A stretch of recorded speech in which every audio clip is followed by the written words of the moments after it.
안녕하십니까. 노선호입니다. 5월 29일 금요일 밤입니다. 불금들 잘 보내고 계신가 모르겠네요.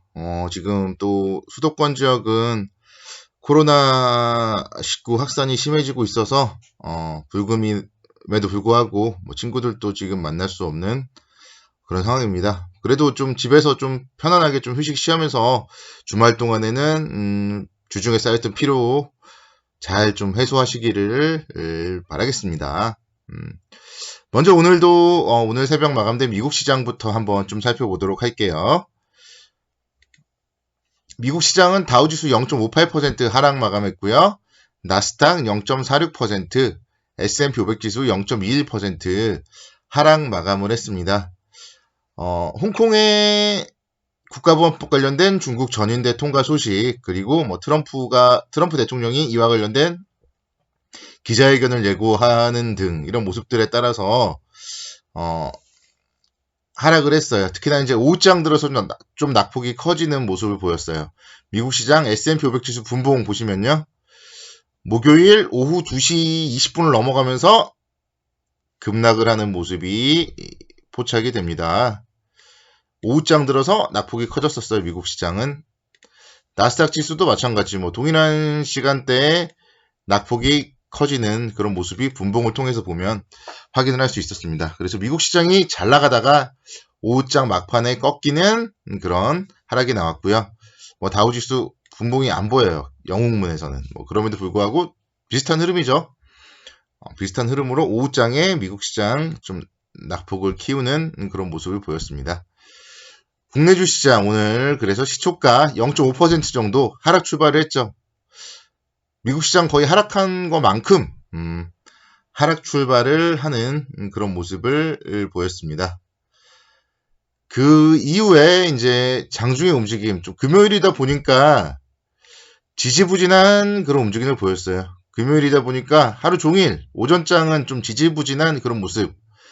하락 출발을 한 상태에서 지금 여기서 더 오를 이유가 없거든요. 지금 제가 누누이 말씀드리지만 시장은 급락을 했다가 지금 V자 반등이 나왔고 추가적인 상승을 할 이유가 없습니다. 거기다가 국내는 지금 또 코로나 때문에 계속 어수선하고 경기 회복은 계속 지연되고 있고 미중 갈등, 홍콩의 국가보안법 이런 얘기들 안 좋은 얘기들이 지금 더 많거든요. 그래서 금요일이다 보니까 더 오를 이유가 없었어요.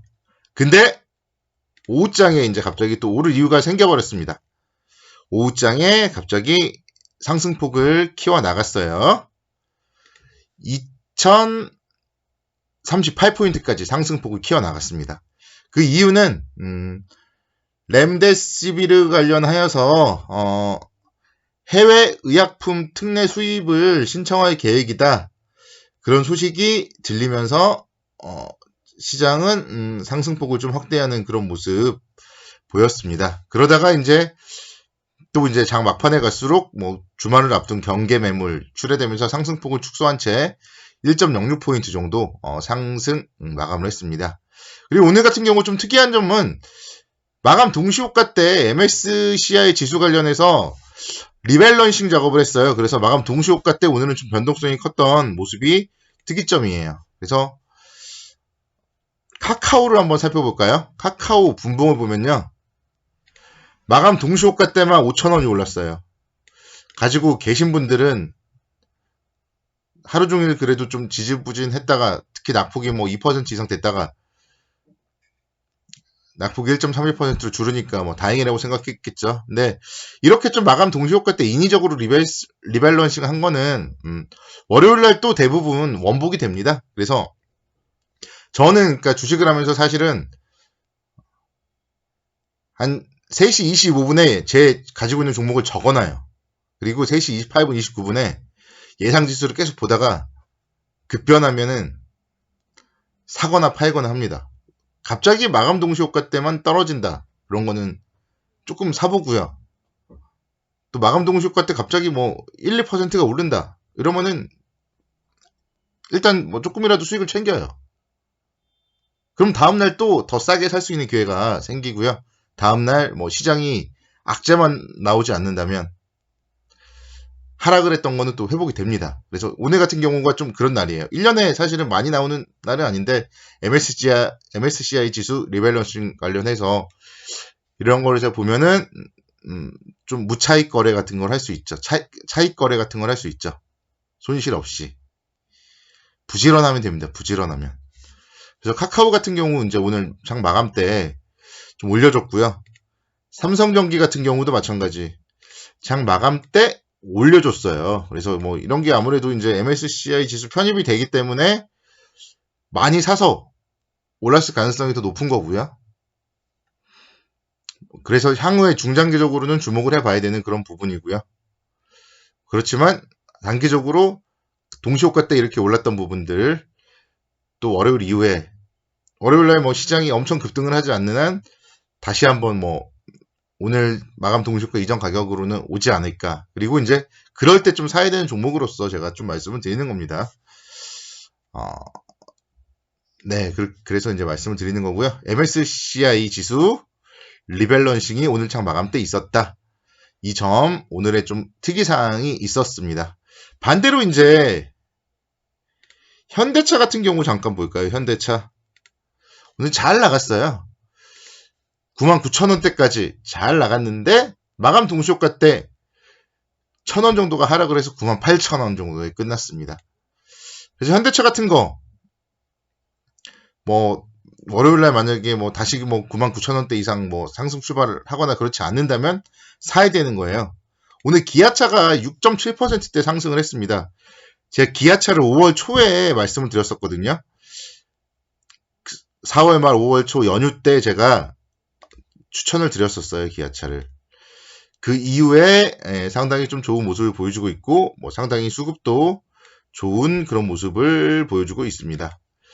그래서 계속 순환매가 나오는데 이제 오늘은 또 자동차 쪽에 기아차 쪽으로 순환매가 유입이 되는 그런 모습이었어요. 이번 주에 다들 순환매 있었죠. 조선, 철강, 뭐 어제는 또 SK 하이닉스를 비롯한 전기전자. 오늘은 자동차 쪽으로 순환매가 있었는데 기아차 톡톡히 수혜를 받고요.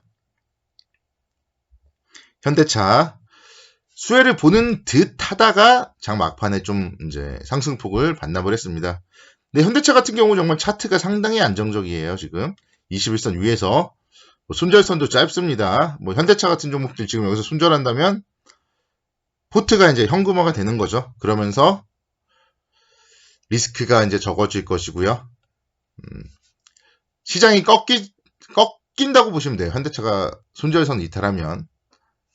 SK 하이닉스도 마찬가지예요. 오늘 또다시 이제 반도체가 빠지면서 하락을 했는데 여기서 8만원대를 깬다. 그러면은 이제 좀 당분간 시장이 보수적으로 봐야 된다. 그런 지표로서 살펴보셔야 됩니다. 그리고 계속적으로 이제 순환매 이어지잖아요. 역으로 또 어저께 만약에 이제 일부 매도를 하셨다. 그럼 또 살짜리가 월요일에 또 오는 거죠. 역으로. 박스권 매매 하면은 역으로 쉬운 거고요. 박스권 이탈할 때 손절만 짧게 하면은 뭐 큰 무리가 없습니다. 그래서 저 같은 경우는 지금 일단은 마음이 정말 상당히 좀 편한 포트폴리오를 가지고 있어요. 이렇게 지금 말씀드렸던 IT의 대표주들, 오늘 제가 말씀드렸던 종목들은 다 거의 제 포트폴리오에 있는 종목들이에요. IT의 대표주들, 그리고 자동차 대표주들만 지금 가지고 있습니다. 그러다 보니까 시장이 올라가면 갈 때까지 가볼 거고요. 지금 이제 중장기 이평선 다 올라탔잖아요. 오늘도 보면 5일선을 깨지도 않고 5일선, 121선 위에 올라타는 양봉. 그러니까 이 상태에서 이제 뭐 미국 시장도 올라가고 다음 주에 계속 올라가면 그냥 제 포트폴리오로 상승을 즐길 거고요. 이 상태에서 21선을 깬다. 그러면 이제 리스크 관리를 하는 거고요. 되게 포트폴리오를 지금 좀 단순화해놓고 수익을 극대화할, 또 손실을 최소화할 준비를 지금 해놓은 상태예요. 그래서 여러분들께도 저는 지금 그래서 말씀을 드리는 거예요. 다음 주 투자 전략 사실 지금 증권가 분석으로 보면은 별 볼 일이 없어요. 고점이 한 2050포인트 정도로 예상이 됩니다. 별 볼 일이 없지만 좀 그게 틀리기를 바라고 순환매가 IT 자동차 쪽으로 저는 좀 더 나오기를 바랍니다. 자, 내일은 또 제가 또 새로운 이야기, 그리고 일요일 또 새로운 이야기 방송해드리겠습니다. 편안한 밤 보내시고요. 못다한 얘기는 다시 주말에 드리겠습니다.